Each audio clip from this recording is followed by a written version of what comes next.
पंढरपुरात भीमा नदीच्या पाणी पातळीत मोठी वाढ झाली आहे। उजनी आणि वीर धरणातून नदीपात्रात अद्याप सुमारे 1 लाख क्युसेक पाण्याचा विसर्ग सुरू आहे। काल रात्री हा विसर्ग 1.5 लाखांपर्यंत पोहोचला होता।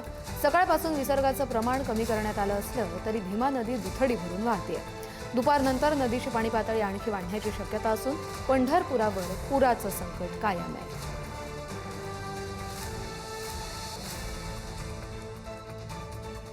उजनी आणि वीर धरणातून सोडण्यात आलेला पाण्याचा मोठ्या प्रमाणात विसर्ग भीमा नदी पात्रात येतो। आपण एकंदरीत बघितलं तर उजनी धरणामधून 80,000 व वीर धरणातून 40,000चा क्युसेसचा विसर्ग हा कालपर्यंत भीमा नदी पात्रात विसर्ग सुरू होता आणि आज सकाळपासून 1 लाखाहून अधिक विसर्ग भीमा नदी पात्रात सोडण्यात येत आहे। त्यामुळे भीमा नदी ही आता दुथडी भरून वाहताना आपल्याला पाहायला मिळतं। भीमा नदी पात्रात असणाऱ्या पुंडलिका मंदिरासह सर्व छोटे मोठे मंदिर हे पाण्याखाली गेलेले आपल्याला पाहायला मिळतात।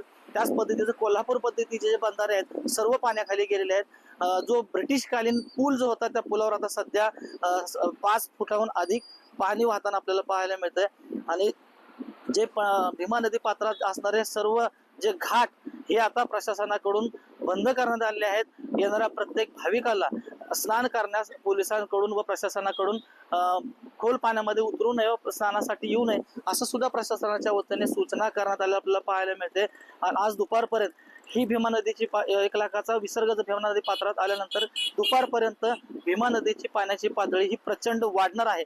ज्या भीमा नदीच्या पात्राच्या कडेला जे असणारे व्यास नारायण झोपडपट्टी व अंबाबाई झोपडपट्टी या ठिकाणी असणाऱ्या लोकांना या दुपारी हलवण्याचं सांगण्यात आलेलं आहे। आपण हलवण्याला सांगण्यात येत आहे। आपण पाहिलं तर आज दुपारपर्यंत भीमा नदीच्या पात्रामध्ये मोठ्या प्रचंड प्रमाणामध्ये वाढ होणार आहे आणि भीमा नदी पात्रात जर दुपारपर्यंत हा 1 लाखाचा विसर्ग पोहोचल्यानंतर भीमा नदी ही आता मोठ्या प्रचंड प्रमाणामध्ये पूर सदृश परिस्थिती निर्माण झालेली आपल्याला पाहायला मिळते। माऊली डांगे, पुढारी न्यूज।